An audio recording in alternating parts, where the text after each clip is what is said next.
السلام علیکم ورحمۃ اللہ وبرکاتہ۔ بسم اللہ الرحمن الرحیم۔ الحمد للہ رب العالمین، والصلاة والسلام علی اشرف الانبیاء والمرسلین، نبینا محمد وعلی آلہ وصحبہ اجمعین۔ اما بعد، فاعوذ باللہ من الشیطان الرجیم۔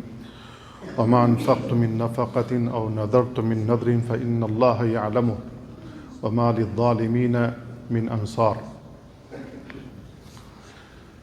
برادران اسلام اور عزیز بھائیوں، پچھلے 3 ہفتوں سے توحید الوہیت کے تعلق سے بیان چل رہا ہے۔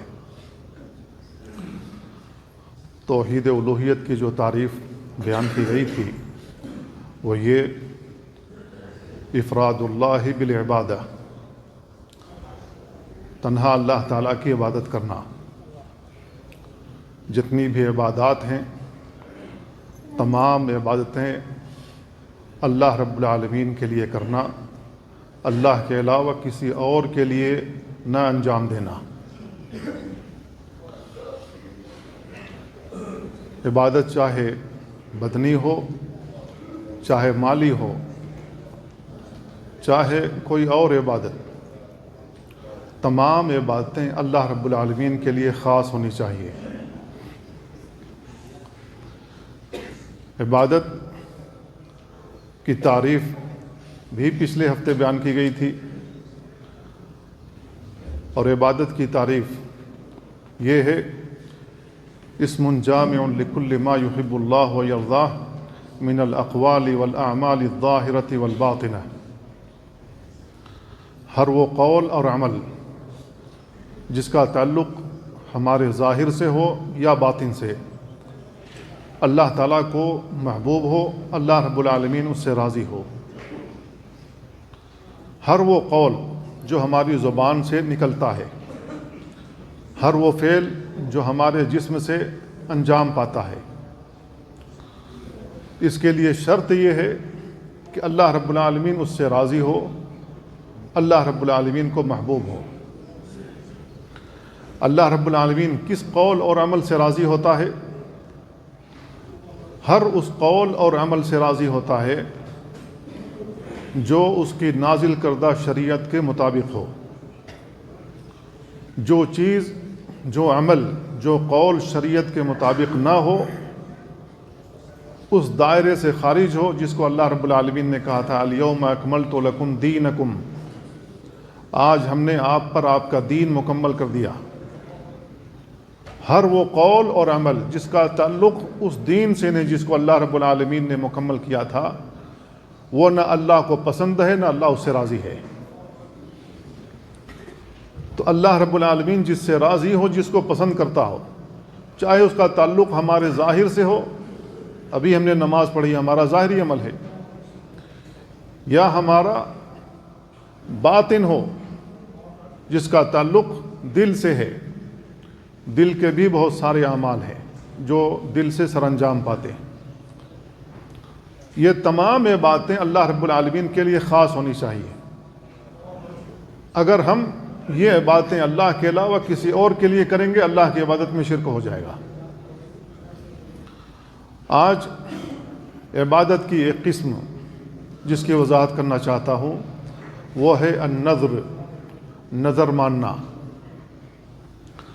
نظر اور چیز ہے، نیاز اور چیز ہے۔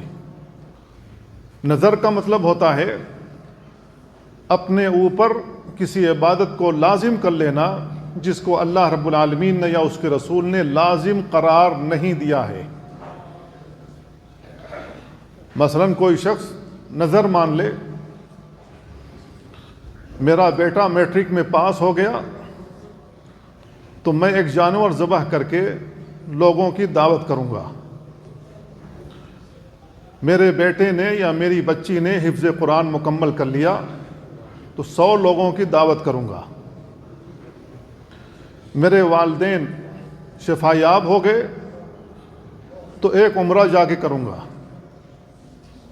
تو آپ نے عبادت کو اپنے اوپر لازم کر لیا، اللہ رب العالمین نے، اس کے رسول نے آپ پر واجب نہیں کیا ہے کہ آپ کا بیٹا یا آپ کی بچی حافظ قرآن بن جائے یا میٹرک میں پاس ہو جائے تو آپ اس کی جانب سے ایک جانور ذبح کریں گے. اللہ نے اس کے رسول نے واجب نہیں کیا ہے، لیکن آپ نے اپنے اوپر واجب کر لیا. یہ ہے نذر. نیاز کسے کہتے ہیں؟ نیاز یہ ہے کسی اللہ کے ولی کے نام کی نیاز دینا، کسی صحابی کے نام کی نیاز دینا. نظر مولا نیاز حسین، یہ عام طور سے بولا جاتا ہے. حسین رضی اللہ تعالیٰ عنہ کے نام کی نیاز یا فلاں کے نام کی نیاز. تو یہ نیاز جس چیز کے بھی ہو، روپے پیسے کی صورت میں ہو، کھانے پینے کی صورت میں ہو، وہ جا کر کے وہاں چڑھا آنا، وہاں جا کر کے پیش کرنا، یہ نیاز ہے. تو نظر و نیاز اسی وجہ سے دونوں ساتھ بولا جاتا ہے کہ میں نے نظر مانی تھی کہ میرا بیٹا پاس ہو گیا تو میں علی حجویری کی قبر پر جا کر چادر چڑھاؤں گا، یا میں ایک دیگ وہاں چڑھاؤں گا، وہاں ایک دیگ جا کر تقسیم کروں گا. آپ نے یہ جو نظر مانی ایک دیگ کی، تو یہ آپ کی نظر ہے. آپ وہاں چڑھا آئے، یہ نیاز ہے. تو نظر و نیاز میں یہ فرق کرنا چاہیے. یہ جو نظر ماننا ہے، آپ نے اپنے اوپر کسی عبادت کو لازم قرار دیا، لہذا اس کو پورا کرنا لازم ہے. ہر حال میں آپ کو اسے پورا کرنا چاہیے. بہت سے لوگ یہ سمجھتے ہیں کہ اگر میں نے نیاز دے دی یا میں نے فلاں بزرگ کے نام کی نظر مان لی تو میری مراد پوری ہو جاتی ہے. اسی وجہ سے چاہے کالا دھاگا ہو یا لال دھاگا ہو، جا کر وہاں باندھ آتے ہیں. کوئی بھی آستانہ ہو، وہاں جو جالیاں بنی ہوتی ہیں وہاں دھاگے باندھ آتے ہیں، 7 پھیرے لگا کر کے دھاگے باندھ آتے ہیں. کچھ لوگ چابیاں لٹکا کر آ جاتے ہیں، کچھ لوگ جوتے لٹکا کر کے آ جاتے ہیں، کچھ لوگ اپنے کپڑے اتار کر وہیں ڈال آتے ہیں. جو بھی آپ نے نظر مانی ہے، یہ جو نظر ہے ہمیں فرق کرنا چاہیے کہ یہ اللہ رب العالمین کی اطاعت کی نظر ہے یا اللہ رب العالمین کی معصیت کی. کیونکہ اللہ رب العالمین کی اطاعت کی نظر ہوگی تو اس کو پورا کرنا لازم ہے، اور اللہ رب العالمین کی نافرمانی میں نظر آپ نے ماننی ہوگی تو اس کا پورا کرنا لازم نہیں ہے. تو آدمی یہ سمجھتا ہے کہ میں نے نظر مان لی اور وہاں جا کر کے نیاز پیش کر آئے تو میری فلاں مراد پوری ہو جائے گی، فلاں چیز میری پوری ہو جائے گی، جو میں نے نظر مانی ہے، جو میں نے نیت کی ہے وہ پوری ہو جائے گی. اللہ کے نبی صلی اللہ علیہ وسلم بیان فرماتے ہیں کہ کسی کی نظر ماننے کی وجہ سے کسی کی کوئی چیز پوری نہیں ہوتی ہے. اللہ کے نبی صلی اللہ علیہ وسلم نے اول تو نظر ماننے سے ہی منع فرمایا ہے. نمبر 2، آپ نے بیان فرمایا کہ اگر کوئی شخص نظر مان لے تو اللہ رب العالمین اس کی وہ چیز پوری نہیں کرتا ہے، بلکہ اللہ رب العالمین بخیل کی جیب سے مال نکلوانا چاہتا ہے. ہوتا کچھ نہیں ہے، بخیل کی جیب سے مال نکل گیا، اللہ رب العالمین اس بخیل کی جیب سے مال نکلواتا ہے. اب وہ مال یا تو اللہ کی اطاعت میں گیا یا اللہ کی نافرمانی میں. اللہ کی اطاعت میں گیا تو ایسی صورت میں آپ ثواب کے مستحق ہوں گے، اور اللہ کی نافرمانی میں گیا تو آپ گنہگار ہوں گے. تو اللہ کے نبی صلی اللہ علیہ وسلم نے بیان فرمایا، عبداللہ بن عمر رضی اللہ عنہ کی روایت ہے، وہ کہتے ہیں نہى النبی صلی اللہ علیہ وسلم عن النذر، اللہ کے نبی صلی اللہ علیہ وسلم نے نذر ماننے سے منع فرمایا.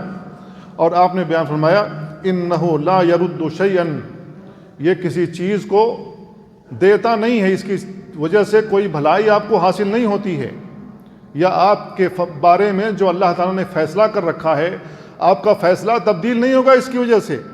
وَإِنَّمَا يُسْتَخْرَجُ مِنَ الْبَخِيلِ، بلکہ یہ بخیل سے اللہ رب العالمین اس کا مال نکلوانا چاہتا ہے. دوسری روایت میں ہے، آپ نے بیان فرمایا ان النذر لا يقدم شيئا ولا يؤخر، نظر ماننے سے کوئی چیز نہ مقدم ہوتی ہے نہ مؤخر ہوتی ہے، وَإِنَّمَا يُسْتَخْرَجُ بِالنَّذْرِ مِنَ الْبَخِيلِ، نظر ماننے کی وجہ سے اللہ رب العالمین بخیل کے جیب سے مال نکلوانا چاہتا ہے۔ تو نظر ماننے سے کوئی چیز ہوتی نہیں ہے، یعنی آپ نے نظر مان لی کہ میرا بیٹا میٹرک میں پاس ہو گیا تو میں ایک بکرا ذبح کروں گا، تو آپ کے دماغ میں اگر یہ چل رہا ہو کہ میٹرک میں میرا بیٹا پاس ہوا ہے تو نظر ماننے کی وجہ سے، تو یہ آپ اپنے ذہن سے نکال دیجئے، ایسا کچھ نہیں ہوتا ہے۔ اللہ رب العالمین نے اس کے لیے مقدر کیا تھا میٹرک میں پاس ہونا، تو وہ پاس ہوا، آپ کے نظر ماننے کی وجہ سے آپ کے بیٹا پاس نہیں ہوا، آپ کے نظر ماننے کی وجہ سے آپ کے والدین کو شفا یابی نہیں ہوئی، بلکہ اللہ رب العالمین نے ان کے لیے شفا مقدر کی ہوئی تھی، اس وجہ سے شفا حاصل ہوئی۔ اب یہ جو نظر ماننا ہے، نظر ماننا عبادت ہے۔ اللہ رب العالمین نے بیان فرمایا وَمَا أَنفَقْتُم مِّن نَفَقَةٍ أَوْ نَذَرْتُم مِّن نَذْرٍ فَإِنَّ اللَّهَ يَعْلَمُهُ، جو بھی تم خرچ کرو گے اور جو بھی تم نظر مانو گے، فَإِنَّ اللَّهَ يَعْلَمُهُ، اللہ رب العالمین اسے جانتا ہے، وَمَا لِلظَّالِمِينَ مِنْ أَنصَارٍ، ظالموں کا کوئی مددگار نہیں ہوگا۔ اب اس آیت پر آپ غور کریں، اللہ رب العالمین نے کہا وَمَا أَنفَقْتُم مِّن نَفَقَةٍ، نفقہ خرچ کرنا، صدقہ کرنا ایک نیک عمل ہے۔ صدقہ کرنا، نفقہ یعنی خرچ کرنا، کسی کے اوپر بھی، کسی غریب کے ہاتھ پر آپ پیسے ڈال دیں، یا مسجد میں کچھ مصحف ڈال دیں، قرآن ڈال دیں، مدرسوں میں بچوں کے کھانے کا انتظام کر دیں، یا کچھ دینی کتابیں مدرسوں کو ہدیہ کر دیں، تو ظاہر ہے آپ نے کچھ خرچہ کیا ہے۔ یہ جو خرچہ کیا ہے، یہ خرچہ کرنا عبادت ہے۔ وَمَا أَنفَقْتُم مِّن نَفَقَةٍ أَوْ نَذَرْتُم مِّن نَذْرٍ فَإِنَّ اللَّهَ يَعْلَمُهُ، تو نظر ماننا بھی عبادت ہے، کیونکہ اللہ رب العالمین نے نفقے کے ساتھ نظر کو ذکر کیا ہے۔ جس طریقے سے نفقہ عبادت ہے، خرچ کرنا عبادت ہے، اسی طریقے سے یہ نظر ماننا بھی عبادت ہے۔ دوسرے آیت میں اللہ رب العالمین نے بیان فرمایا وَلْيُوفُوا نُذُورَهُمْ، لوگوں کو چاہیے کہ وہ اپنی نظریں پوری کریں۔ اللہ رب العالمین حکم دے رہا ہے۔ پچھلے ہفتے میں نے بتایا تھا کہ اللہ رب العالمین یا اس کے رسول جن باتوں کا حکم دیں اس کا کرنا عبادت ہوتا ہے، اور جن چیزوں سے منع فرمائے اس کا نہ کرنا عبادت ہوتا ہے۔ تو اللہ رب العالمین اس آیت میں کہہ رہے وَلْيُوفُوا نُذُورَهُمْ، لوگوں کو چاہیے کہ وہ اپنی نظریں پوری کریں، وَلْيَطَّوَّفُوا بِالْبَيْتِ الْعَتِيقِ، اور بیت عتیق یعنی خانہ کعبہ کا طواف کریں۔ تو جس طریقے سے خانہ کعبہ کا طواف کرنا عبادت ہے، اسی طریقے سے نظر ماننا بھی عبادت ہے، کیونکہ اللہ رب العالمین نے دونوں کو ایک ساتھ بیان کیا ہے۔ جو لوگ نظر مان لیں تو اللہ رب العالمین نے ان کی تعریف کی ہے، تعریف کرتے ہوئے بیان فرمایا یوفون بالنذر ویخافون یوما کان شرہ مستطیرا، وہ لوگ اپنی نظروں کو پوری کرتے ہیں۔ جو بھی نظر مان لے، جو اللہ کی اطاعت کی نظر ہو، تو اللہ رب العالمین کہہ رہا ہے مومن وہ لوگ ہیں جو اپنی نظروں کو پوری کرتے ہیں۔ وَيَخَافُونَ يَوْمًا كَانَ شَرُّهُ مُسْتَطِيرًا، اور اس دن سے ڈرتے ہیں جس کا شر ہر طرف پھیل جائے گا، یعنی قیامت والے دن سے وہ لوگ ڈرتے ہیں۔ تو اللہ رب العالمین نے اس آیت میں ان لوگوں کی تعریف کی جو نظروں کو پوری کرتے ہیں۔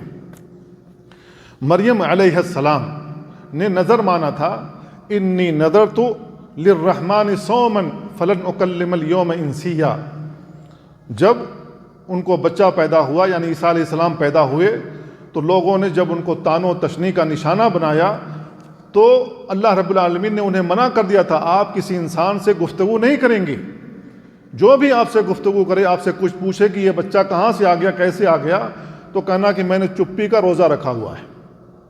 تو اللہ رب العالمین نے کہا انی نذرت للرحمن صوما، میں نے رحمان کے لیے، اللہ تعالیٰ کے لیے روزے کی نظر مان رکھی ہے۔ نظر کس چیز کی؟ چپی کا، مجھے چپ رہنا، کسی سے گفتگو آج نہیں کرنا ہے، اس چیز کی نظر ماننی ہے۔ فلن اکلم اليوم انسیا، تو آج میں کسی انسان سے گفتگو نہیں کروں گی۔ تو اللہ رب العالمین کے لیے نظر مانی جا سکتی ہے، اللہ کے علاوہ کسی اور کے لیے نظر نہیں مانی جا سکتی۔ ایک اور آیت میں اللہ رب العالمین بیان فرمایا ثم لیقضوا تفثہم، حجاج کی طرف اشارہ ہے کہ جب وہ لوگ کنکری مار لیں اور قربانی یعنی ہدیہ ذبح کر لیں اور خانہ کعبہ کا طواف کر لیں، تو اب ایسی صورت میں وہ اپنے بال وغیرہ کٹا کر کے، ناخن وغیرہ کٹا کر کے اور اپنے احرام کی چادر اتار کر وہ اپنے عام کپڑے پہن سکتے ہیں۔ تو اللہ رب العالمین نے کہا ثم لیقضوا تفثہم، پھر وہ اپنا میل کچیل دور کریں، ولیوفوا نذورہم، اور اپنی نذروں کو پوری کریں۔ تو اللہ رب العالمین اس آیت میں بھی حکم دے رہا ہے کہ وہ اپنا میل کچیل دور کریں، یعنی بال کاٹ لیں، ناخن کاٹ لیں، جس کو حلق کرانا حلق کرا لیں، جس کو چھوٹا کرانا ہو چھوٹا کرا لیں بال کو، اور اپنے کپڑے تبدیل کر لیں۔ تو اللہ رب العالمین ان کو حکم دے رہا ہے، اس حکم کے ساتھ بیان فرمایا وَلْيُوفُوا نُذُورَهُمْ، ان لوگوں کو چاہیے کہ اپنی نظریں پوری کریں۔ معلوم یہ ہوا کہ جس طریقے سے کنکری مارنے کے بعد ہدی جانور، قربانی کا جانور ذبح کرنے کے بعد، طواف کرنے کے بعد بال کٹانا ضروری ہو جاتا ہے، تو اللہ رب العالمین نے حکم دیا کہ یہ بھی عبادت ہے، اس عبادت کا حصہ ہے۔ اگر آپ وہ کام نہیں کرتے ہیں تو آپ کے اوپر دم لازم آ جائے گا، کیونکہ آپ کو عبادت ویسے ہی کرنی ہے جیسے اللہ رب العالمین نے بیان فرمایا، اس کے رسول نے بیان فرمایا ہے، تب جا کر کے وہ عبادت آپ کی پوری ہوگی۔ اللہ کے نبی صلی اللہ علیہ وسلم کی حدیث ام المومنین عائشہ رضی اللہ تعالیٰ عنہ سے آتی ہے، اللہ کے نبی صلی اللہ علیہ وسلم بیان فرماتے ہیں من نذر ان یطیع اللہ فلیطیعہ، جو شخص نظر مانے کہ وہ اللہ کی اطاعت کرے گا، فلیطیعہ، اسے چاہیے کہ اللہ کی اطاعت کرے، ومن نذر ان یعصی اللہ فلا یعصہ، جو شخص نظر مانے کہ اللہ کی نافرمانی کرے گا تو وہ اس کو پورا نہ کرے، اللہ کی نافرمانی نہ کرے۔ اللہ کی نافرمانی کی نظر کیا ہے؟ اللہ کی نافرمانی کی نظر یہ ہے، آپ کی کسی سے دشمنی ہو تو آپ نظر مان لیں کہ وہ مر جائے گا تو میں خوشی میں ایک دیگ تقسیم کروں گا، یعنی اس کے مرنے کی وجہ سے آپ کو خوشی ہو رہی ہے تو آپ اس خوشی میں دیگ تقسیم کر رہے ہیں، ظاہر ہے کہ نافرمانی، آپ کسی کی موت کی تمنا کیوں کر رہے ہیں؟ اسی طریقے سے کوئی اور چیز جس میں اللہ کی نافرمانی ہوتی ہو، ایسی نافرمانی کی نظر پوری کرنا جائز نہیں ہے۔ رسول اللہ صلی اللہ علیہ وسلم نے ایک اور حدیث میں بیان فرمایا، عمران بن حسین رضی اللہ عنہ کی روایت میں، لا وفاء لنذر فی معصیت اللہ، جس میں اللہ کی نافرمانی، اس نظر کو پورا کرنا جائز نہیں ہے۔ عمر بن خطاب رضی اللہ تعالیٰ عنہ کے سلسلے میں آتا ہے کہ انہوں نے زمانے جاہلیت میں نظر مانی تھی کہ میں خانہ کعبہ میں ایک دن اعتکاف کروں گا۔ اب وہ مسلمان ہو گئے، مسلمان ہونے کے بعد پھر ہجرت کر کے مدینہ چلے آئے۔ مدینہ آنے کے بعد انہوں نے اللہ کے نبی صلی اللہ علیہ وسلم سے عرض کیا، اللہ کے نبی، میں نے زمانے جاہلیت میں میں مسلمان نہیں ہوا تھا، زمانے جاہلیت میں نے نظر مانی تھی کہ میں ایک دن خانہ کعبہ میں اعتکاف کروں گا، تو کیا میں وہ نظر پوری کروں؟ اللہ کے نبی صلی اللہ علیہ وسلم نے بیان فرمایا کہ ہاں، جا کر کے اپنی نظر پوری کرو، یعنی ایک دن جا کر کے وہاں اعتکاف کرو۔ کیوں؟ اس لیے کہ تم نے نظر مانی تھی۔ تو نظر کو پورا کرنا ضروری ہوتا ہے، لازم ہوتا ہے۔ اب جس میں اللہ کی نافرمانی ہوتی ہو وہ نظر پوری کرنا جائز نہیں ہے۔ ثابت بن ضحاک کہتے ہیں کہ ایک آدمی نے رسول اللہ صلی اللہ علیہ وسلم کے عہد میں نظر مانی ان ینحر ابلا ببوانہ، وہ بوانہ نامی جگہ میں ایک اونٹ قربان کرے گا۔ بوانہ یمبو کے قریب میں کوئی جگہ ہے، آدمی نے نظر مانی کہ وہ بوانہ جگہ میں ایک اونٹ ذبح کرے گا، کیونکہ اس کو ایک بچہ پیدا ہو گیا تھا، ایک بچہ پیدا ہو گیا، تو اس نے خوشی میں نظر مان لی کہ میں بوانہ جگہ میں جا کر کے ایک اونٹ ذبح کروں گا۔ تو اللہ کے نبی صلی اللہ علیہ وسلم کے پاس آیا، تو اللہ کے نبی صلی اللہ علیہ وسلم سے پوچھا، هل كان فيها وثن من اوثان الجاہلیہ یعبد، کیا بوانہ جگہ میں کوئی وثن تھا، کوئی بت تھا جس کی زمانے جاہلیت میں عبادت ہوتی تھی؟ تو اس آدمی نے کہا، نہیں اللہ کے نبی، ایسا کچھ نہیں ہے۔ اللہ کے نبی صلی اللہ علیہ وسلم نے اس سے دوسرا سوال کیا، هل كان فيها عید من اعیادهم، کیا بوانہ جگہ میں وہ لوگ خوشی منانے کے لیے اکٹھا ہوتے تھے، عید منانے کے لیے اکٹھا ہوتے تھے. عید ہم سب سمجھتے ہیں، خوشی منانا، جہاں پر جشن کا سما ہو، جہاں پر میلے ٹھیلے وغیرہ لگتے ہوں، یہ عید کا ایک سما بن جاتا ہے.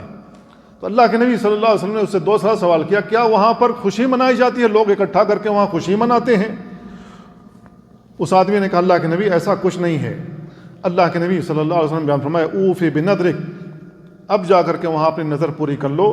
فإنہ لا وفاء لنذر فی معصیت اللہ، اس لیے کہ اللہ کی معصیت میں نظر کو پورا کرنا جائز نہیں ہے. ولا فیما لا یملک ابن آدم، اور اس نظر کو بھی پورا کرنا جائز نہیں ہے جس کا انسان مالک نہیں ہے. تو اللہ کے نبی صلی اللہ علیہ وسلم نے اس آدمی سے دو سوال کیا، کیا وہاں پر اللہ کی نافرمانی ہوتی ہے، اللہ کے علاوہ اوروں کی عبادت ہوتی ہے؟ کیا وہاں پر میلہ ٹھیلا لگتا ہے؟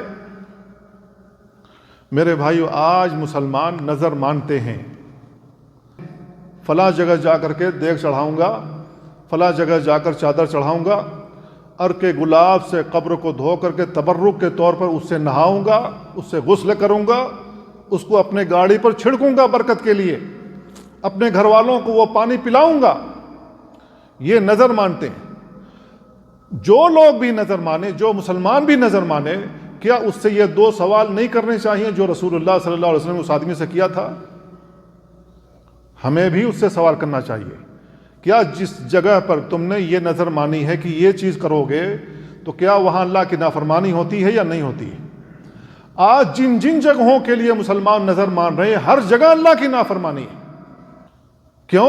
اس لیے کہ قبروں کے پاس جا کر سجدہ ہوتا ہے، قبروں پر ماتھے ٹیکے جاتے ہیں، قبر کا بوسہ لیا جاتا ہے، اپنے جیب سے پیسے نکال کر کے وہاں چڑھائے جاتے ہیں، قبروں کا طواف ہوتا ہے، تبرک کے طور پر وہاں نماز پڑھی جاتی ہے.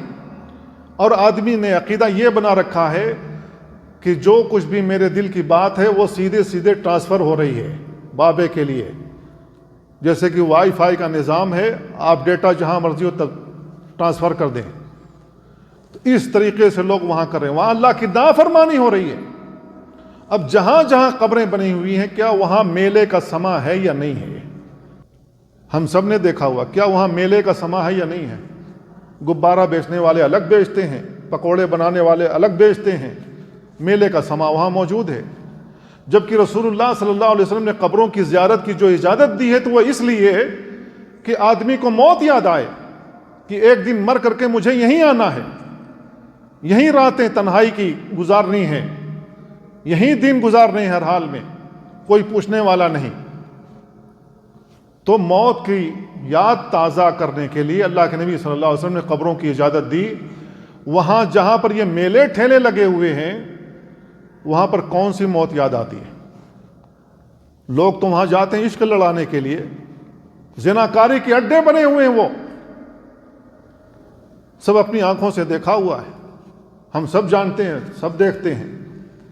تو میرے بھائیوں، وہاں اللہ کی نافرمانی ہوتی ہے، وہاں شرک ہو رہا ہے اللہ رب العالمین کی عبادت میں، اللہ رب العالمین کے ساتھ. تو اللہ کے نبی صلی اللہ علیہ وسلم نے اس آدمی سے یہ دو سوال کیا تھا. ہمیں بھی اپنے مسلمانوں سے سوال کرنا چاہیے جو لوگ بھی نظر مانتے ہیں. عقبہ بن عامر رضی اللہ عنہ کی روایت آتی ہے کہ ان کی بہن نے نظر مانی کہ وہ بیت اللہ کے طواف کے لیے پیدل جائے گی، خانہ کعبہ کے طواف کے لیے پیدل جائے گی. اللہ کے نبی صلی اللہ علیہ وسلم سے اس بارے میں سوال کیا گیا تو اللہ کے نبی صلی اللہ علیہ وسلم بیان فرمایا مروہا لترکب، اس خاتون کو حکم دو کہ وہ سواری پر سوار ہو جائے. وَلِتُكَفِّرْ عَنْ يَمِينِهَا، اور کفارت و یمین، قسم کا کفارہ ادا کر دے. بہت سارے لوگ نظر مانے ہوئے ہوتے ہیں، میں انڈیا سے، پاکستان سے، دنیا کے کسی کونے سے پیدل جاؤں گا حج کرنے کے لیے، اور 6-7 مہینے 8 مہینے پہلے نکل بھی جاتے ہیں، سیلفی بھی کھنچواتے ہیں اور ویڈیو اپلوڈ بھی کرتے ہیں اور مشہور بھی ہو جاتے ہیں دنیا میں. یہ کون سا اخلاص ہے کہ آدمی ریاکاری کرتے ہوئے جا رہا ہے؟ اللہ کے نبی صلی اللہ علیہ وسلم نے اس خاتون کو کہا، عقبہ بن عامر رضی اللہ عنہ کی بہن کو کہا کہ اس کو حکم دو کہ اس سواری پر سوار ہو جائے، اور یہ جو اپنے اوپر مشکل چیز لازم کر لی ہے اس کو ختم کرے۔ یہ مشکل چیز ختم کیسے ہوگی؟ قسم کا کفارہ دے دے۔ قسم کا کفارہ کیا؟ 10 مسکینوں کو کھانا کھلا دے، یا ان کو کپڑا پہنا دے، یا ایک گردن ایک غلام آزاد کر دے۔ اگر ان میں سے کچھ بھی نہ پائے، کوئی بھی چیز نہ ہو، کسی چیز کی استطاعت نہ ہو، تو 3 دن لگاتار روزے رکھ لے، یہ کفارہ ہے۔ تو اللہ کے نبی صلی اللہ علیہ وسلم نے اس خاتون کو حکم دیا کہ وہ پیدل نہ جائے مکہ بیت اللہ کا طواف کرنے کے لیے، بلکہ اسے چاہیے کہ قسم کا کفارہ ادا کر دے، جو بھی اس کو استطاعت ہو، جو بھی اس کو طاقت ہو، اور جا کر کے بیت اللہ کا طواف کرے، وہاں جا کر کے عبادت بجا لائے۔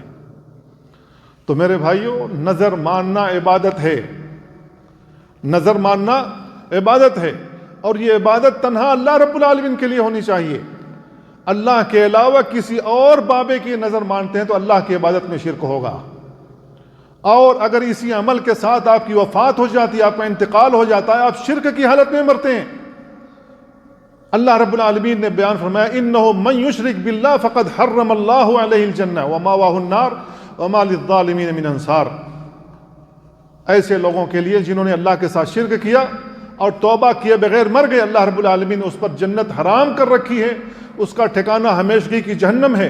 ایسے ظالموں کا کوئی مددگار نہیں ہوگا، نہ کوئی نبی، نہ کوئی رسول، نہ کوئی ولی، نہ کوئی پیغمبر، کوئی بھی مدد کے لیے نہیں جائے گا۔ کیوں؟ اس لیے کہ اس کی وفات شرک پر ہوئی ہے۔ آج جہالت اس قدر عام ہے کہ لوگ سمجھتے ہیں کہ ہم نے نظر مان لی تو بڑا اچھا کام کیا ہے، بڑا نام ہو جاتا ہے، فلاں نے نظر مانی ہے یہ کام کرنے کے لیے۔ تو میرے بھائیوں، اس میں دکھاوا بھی ہے، ریاکاری بھی ہو جاتی ہے۔ ریاکاری والا کوئی بھی عمل اللہ تعالیٰ قبول نہیں فرماتا، اور ریاکاری کو اللہ کے نبی صلی اللہ علیہ وسلم نے شرک قرار دیا، فرمایا الریاء شرکن، ریاکاری کرنا شرک ہے۔ تو میرے بھائیو، نظر ماننا عبادت ہے، عبادت تنہا اللہ رب العالمین کے لیے، تمام عبادتیں اللہ کے لیے خاص ہونی چاہیے۔ اگر اللہ کے علاوہ کسی اور کے لیے نظر مانتے ہیں تو اللہ کی عبادت میں شرک ہوتا ہے، لہذا ہمیں اس سے توبہ کرنا چاہیے۔ اللہ تعالیٰ سے دعا اللہ ہمیں ان باتوں کو سمجھنے اور ان پر عمل کرنے کی توفیق عطا فرمائے۔ وصلی اللہ وسلم علی نبینا محمد وعلی آلہ وصحبہ اجمعین۔ والسلام علیکم ورحمۃ اللہ۔